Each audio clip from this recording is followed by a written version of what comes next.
Búscanos en Facebook como La Expiación FM 90.1 y nuestras entrevistas y programas completos en YouTube como La Expiación Radio. Te esperamos. Te esperamos.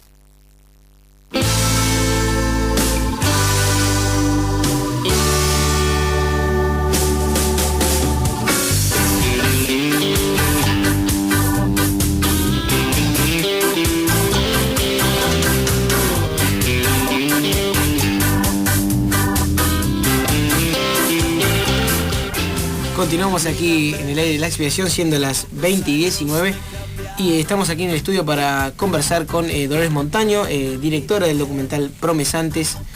¿Cómo estás, Dolores? ¿Todo bien? Muy bien, sí. Buenas noches. Contenta de estar. Bienvenida. Bueno, muchas gracias por venir hasta acá, porque creo que valía la pena que estés acá presente en el estudio para profundizar la peli. Me costó mucho buscarte, te he buscado desde que fui a San Juan. A mí me pasó algo muy interesante. Recordemos, bueno, que el documental se trata sobre el santuario de la difunta Correa, ahora lo vamos a desmenuzar, que está ubicado en Vallecito, en San Juan, en el departamento de Caucete, ¿sí? Uh-huh. Y bueno, a mí lo que me pasó ahí es que yo me impacté cuando fui. Por ejemplo, a mí, en mi experiencia personal, me impacté cuando fui al santuario. No me imaginé que iba a encontrar todo lo que encontré, ya sea cosas, gente, y ahí me dejó muy impactado. Y yo quería saber ¿qué te pasó a vos, no? ¿O qué te pasa a vos con ese lugar? ¿Qué sentís de especial?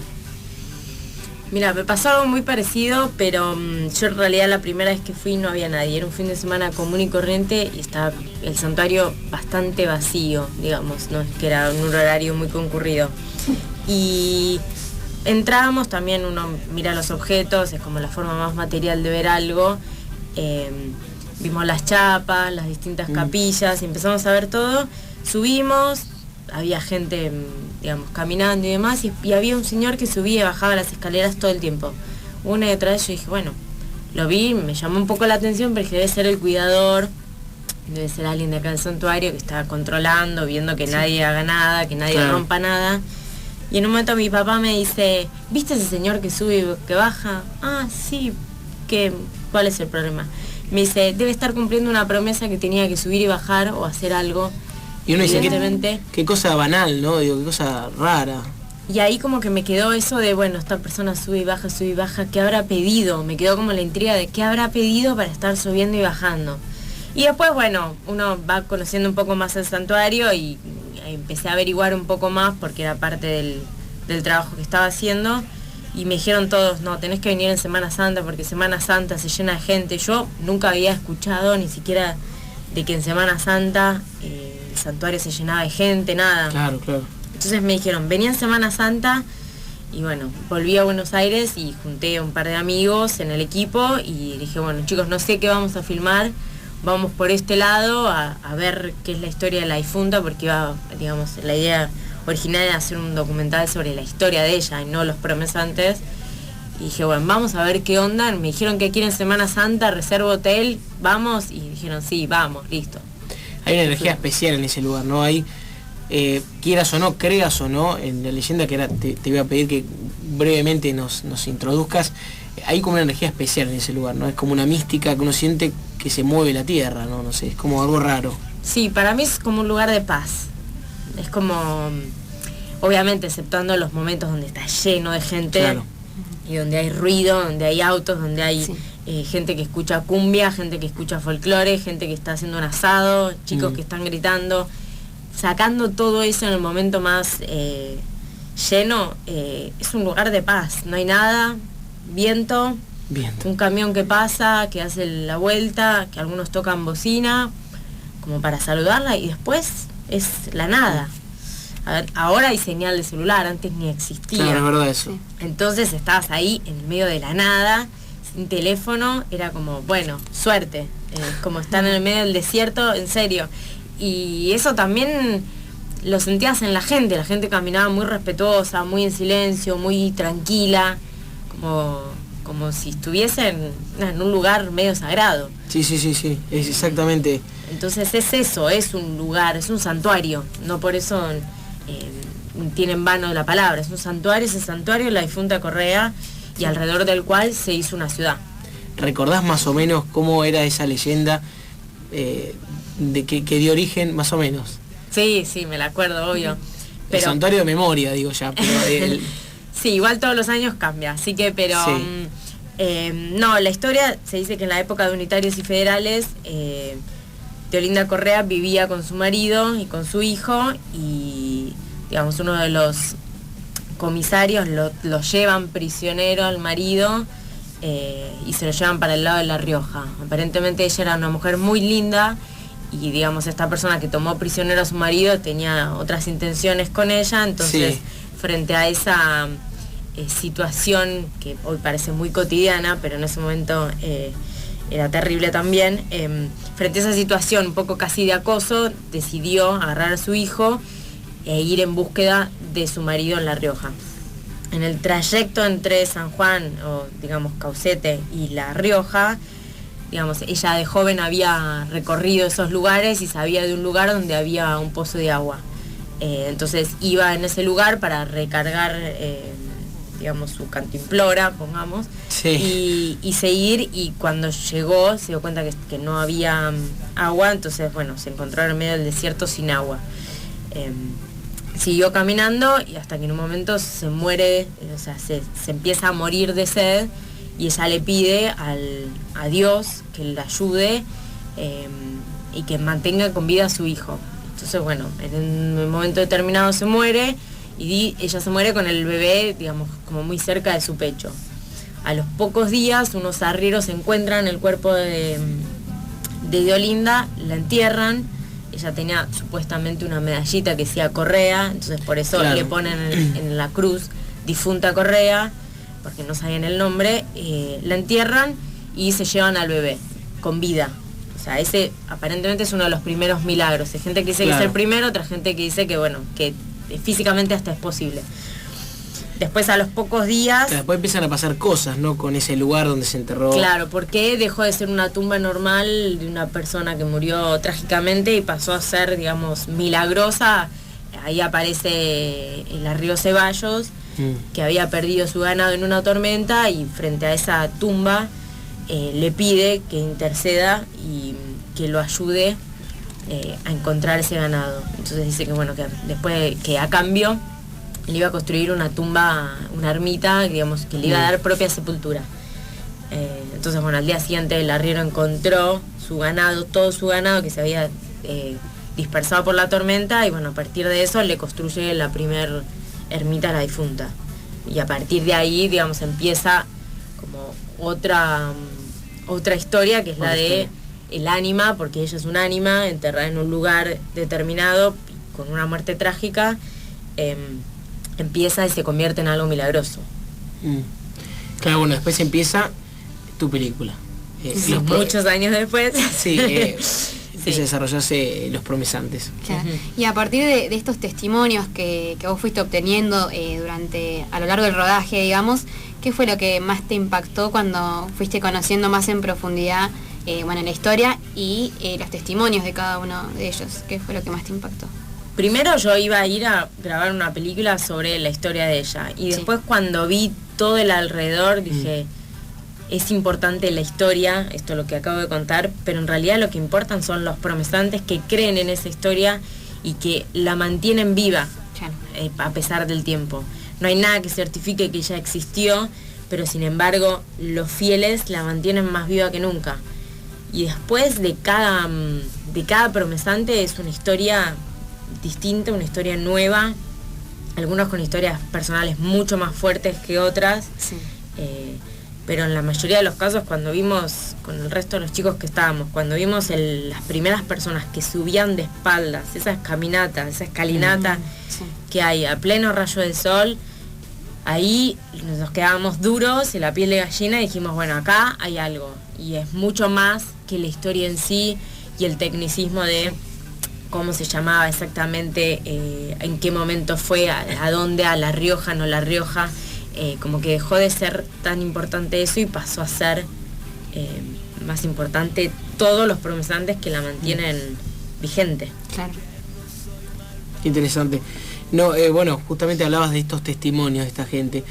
Y bueno, en el documental en un momento uno de los testimonios dice que que estos santos populares, estos paganos, por decirlo así, por ejemplo como el Gauchito Gil, se asocia con gente que tiene, o es ignorante o de clase baja. Bueno, el documental un poco se hace esa polaridad de que no solamente hay gente que tiene necesidad y gente que no, que cree en la difunta Correa. Pero vos, ¿qué crees? ¿Que en el popular se cree que esos santos son adjudicados a gente que por ahí de bajos recursos? Sí, como es algo que no está, digamos, que no tiene una validez concreta, decir, bueno, existe o no es una Biblia o no hay un pergamino que dice la difunta Correa existió, nació en tal día, en tal... Claro. Como falta eso, me parece que de ahí viene eso de, bueno, es un mito popular, es algo, digamos, menospreciado o ninguneado. Cuando en realidad no tiene nada que ver con eso, digamos. Puede ser que la persona más rica del mundo crea en la difunta Correa, sí, y no tiene que ver con eso. Es una cuestión de fe, más que de economía o de estrato social. Esto no se puede entender si no es en la fe misma, dice acá una de tus entrevistados. Sí. A mí me parecía muy interesante el documental, el vínculo que tenías, ¿no?, con los promesantes. ¿Cómo llegaste, digamos, a cada historia, digamos? Porque en el documental contás principalmente 3 historias muy importantes, digamos. ¿Cómo fue que llegaste a ellos? Creo que, o sea, todas fueron un poco de casualidad. Buscadas fueron solamente la del nieto del arriero, sí, la de la actriz, que me costó un montón encontrarla, porque incluso estaba muy retraída y no quería aparecer en nada. Claro, porque hay una película también. Claro, una ficción. De toda la historia. Pero después las historias fueron apareciendo solas. Claramente dentro de esta magia, o sea, uno podría decir, bueno, no aparecieron, o sea, me las pusieron adelante para, bueno, contar esto. Pero bueno, aparecieron. En el caso de Karina, yo estaba una de las veces que fui en la cima y estaba hablando, había entrevistado a su madre y a su padre, que venían de San Vicente, que me habían contado algo así. Y después me contaron, no, mi hija está haciendo una tesis sobre esto, que está sobre la difunta. Sí. Entonces dije, bueno, ¿dónde está tu hija? Entonces me trajeron a Karina y nos pusimos a charlar. Sí. Y a partir de ahí dije, no, volvamos a Buenos Aires y cuando estemos en Buenos Aires tranquilas, me mostrás la tesis, cuando la tengas nos sentamos a charlar y ahí como arrancó por el lado de Karina. En el caso de Rosa, que es la chica con el bebé, con la nena en realidad, apareció una de las noches entre el montón una mujer con un carrito y una nena. Sí. Y la seguimos, así como podríamos haber seguido, o por ahí si justo en ese momento estábamos cenando, no la encontrábamos, o si estábamos, no sé, el camarógrafo estaba en el baño, no la encontrábamos. La empezamos a seguir, justo ella entró a subir las escaleras con la nena en el pecho y dijimos, chao, esto es oro puro para la película, ¿no? Y todo se presentaba también. Claro, y siguió subiendo y después le dije, mirá, digo, yo más allá de que habíamos grabado también muchos testimonios o muchas imágenes de gente haciendo algo y por ahí después te decían, no, mira, prefiero que no, y claro, nosotros lo respetamos. ¿Te ha pasado que te han dicho esta escena, no, por favor a mí no me pongas, o...?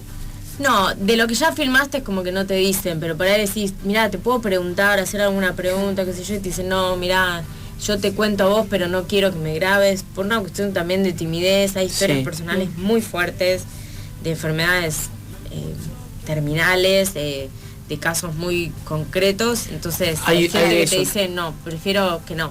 Hay eso en el documental también, hay testimonios muy fuertes, creo también.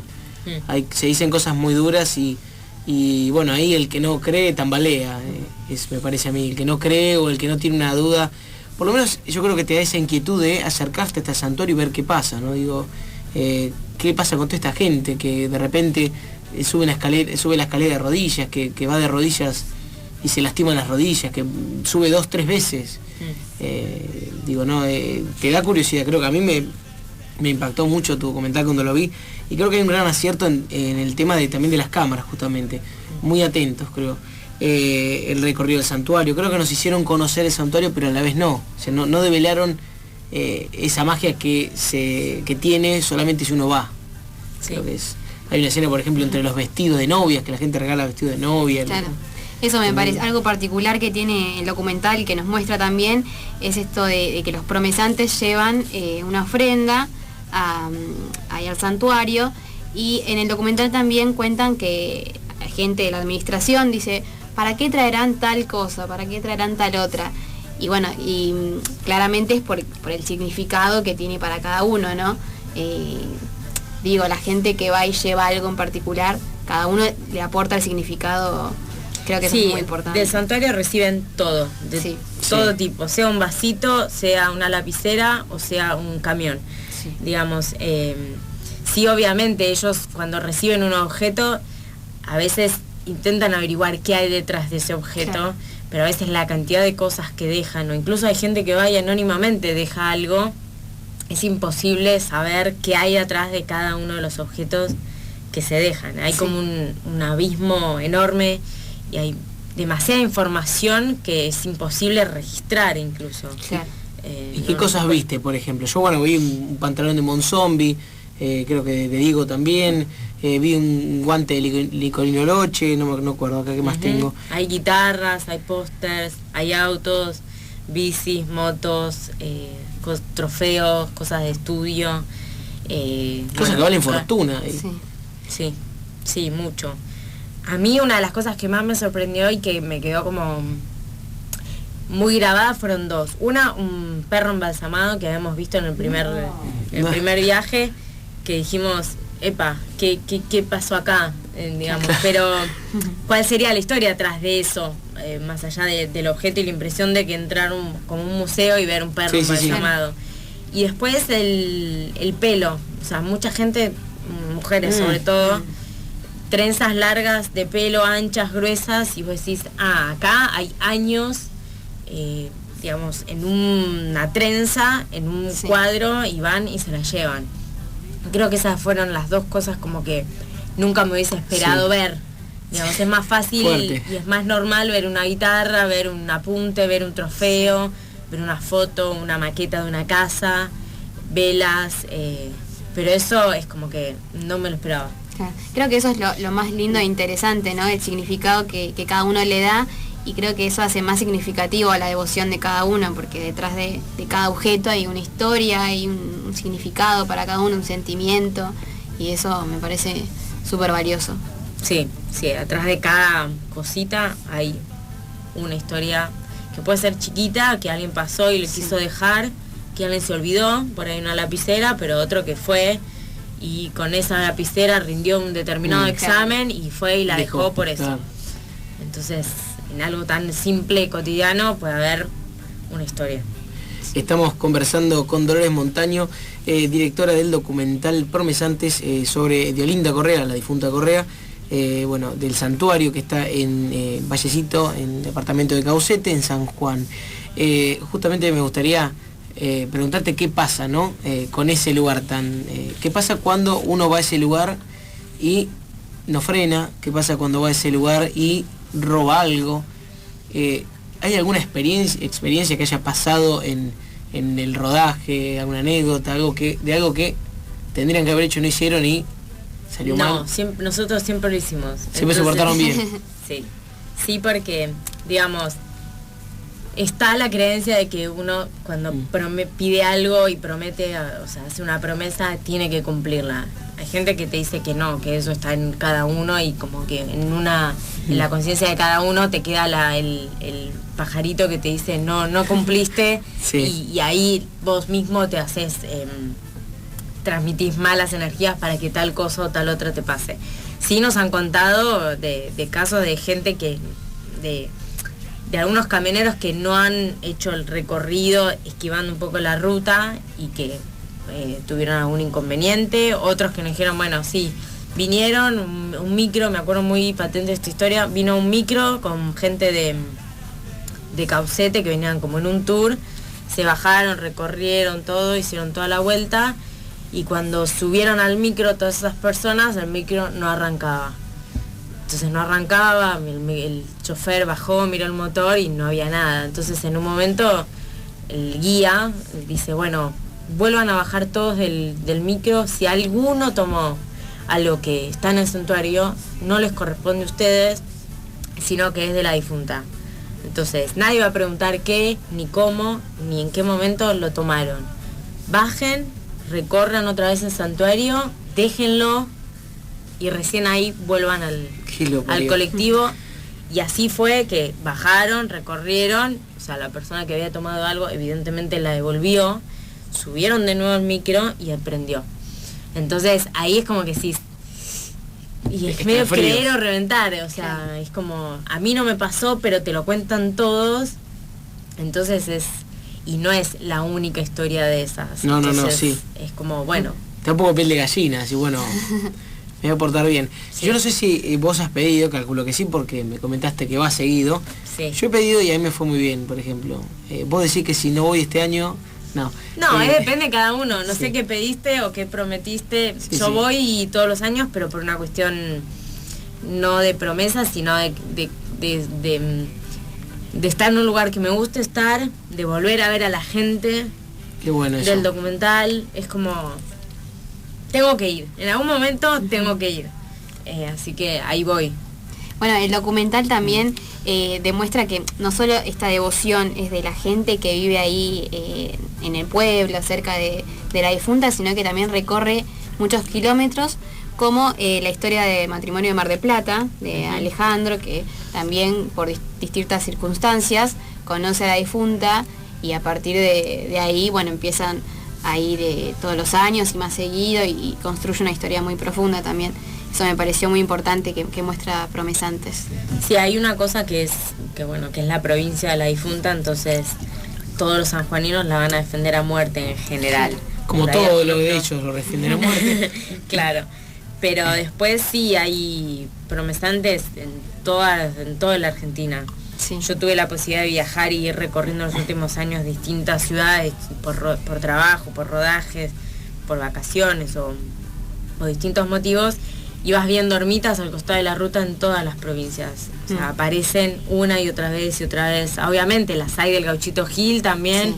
Hay de San Expedito, hay de todos. Pero digamos que yo miraba mucho, en especial las de la difunta. O sea, sí. Veía una, paraba, foto.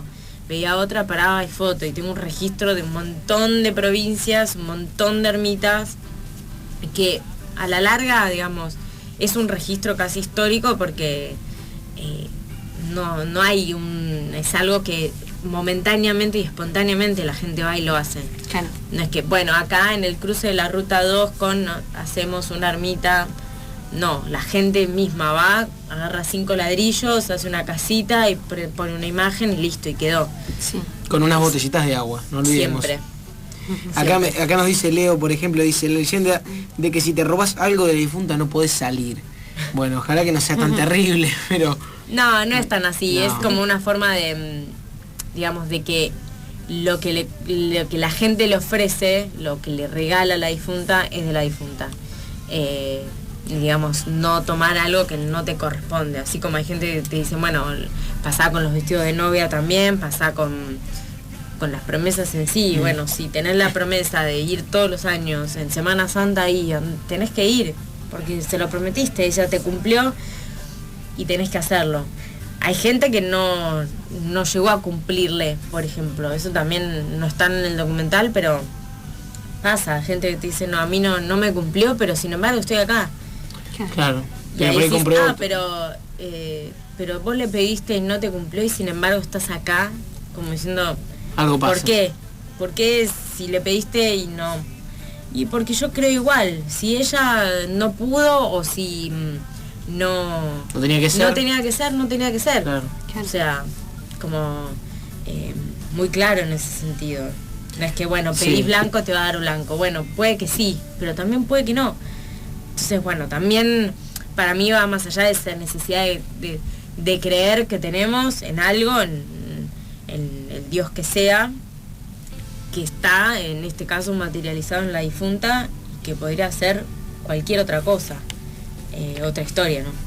Yo creo que has hecho un gran trabajo. El documental, si bien tiene algún tiempito, yo creo que me encanta que lo estemos, que lo hayamos profundizado. Tenés, como dije, muchos aciertos en cuanto a la cámara, en cuanto a los silencios, en cuanto, bueno, hablábamos también hace un ratito de la música también, y yo creo que nos acercaste la historia detrás del santuario, que yo quería encontrar, por ejemplo, buscando algo más, porque uno cuando se queda emocionado con algo quiere buscar algo más, ¿no? Historia, busca un libro, busca en Wikipedia, no sé. Yo me encontré con tu documental y la verdad que me hizo muy bien verlo, y lo hemos visto en familia, lo hemos visto, bueno, lo he recomendado también, y bueno, me parecía oportuno que lo charlemos aquí en el programa, así que te felicito de corazón y ojalá que, bueno, que la difunta nos esté escuchando y nos dé una mano por acá. Sí, Así. siempre, o sea, todos los años me pasa que cuando llega la época de Semana Santa vuelve a aparecer algo de la película. Por algún contacto, porque llama al santuario, che, ¿cómo va todo? Están esperando mucha gente, sí, va a venir un montón, no sé. Como que sí, es una historia que me parece que no termina de caducar. Sí. Que es muy vigente en el tiempo. Obviamente la nena que ahí tenía un año, Sí. hoy ya no tiene un año, te habla, Sí. camina, es una señorita y también pasa eso, de ver algo ya viejo, pero también Sí, bueno. si no lo viste antes, podría ser ahora, podría haber sido Semana Santa ahora, de hace un mes. Es que es muy íntimo, tiene esos tiempos juntos para que uno vaya pensando, ¿no? Escucha un testimonio de alguien, de repente queda un hueco con música, con imágenes, con planos detalles de algún objeto que dejan ahí, y de repente la cámara se aleja, muestra la ruta, muestra cómo van llegando la gente de Semana Santa. Tiene como esos tiempos pensados para pensar, ¿no? Reflexionar sobre lo que uno ve. Sí, Eso y me parece. era muy lindo también ver los labores cotidianos de la gente mientras le iban haciendo las entrevistas, cómo ellos contaban sus historias, que algunas eran muy conmovedoras, eran historias muy fuertes, y eso generaba un clima muy, muy cálido, muy lindo, de emoción también, y eso también es generado por el equipo, ¿no? Y por la directora y por todos. Sí, es que nos terminábamos siendo amigos, o sea, terminábamos tomando Sí. mate con ellos, con todos. Sí. Era como instalarte en la casa, y por una entrevista que por ahí grabábamos literal 40 minutos, estuvimos 5 horas. Pero hasta que vas, te pones a tomar Sí. mate, unas tortitas, que Uno tiene que puedes generar el jugar clima. Claro, te pones a hacer otra cosa y bueno, ahí está. Y eso también, a mí es lo que más me gusta hacer los documentales. Que Sí. no es solo, bueno, te vengo, te hago una entrevista, pongo la cámara, pim pum pam, me contestaste, me fui. Sino que se genera un vínculo, y uno empieza a conocer a la otra persona más allá de las 5 preguntas que te contesta. Sí.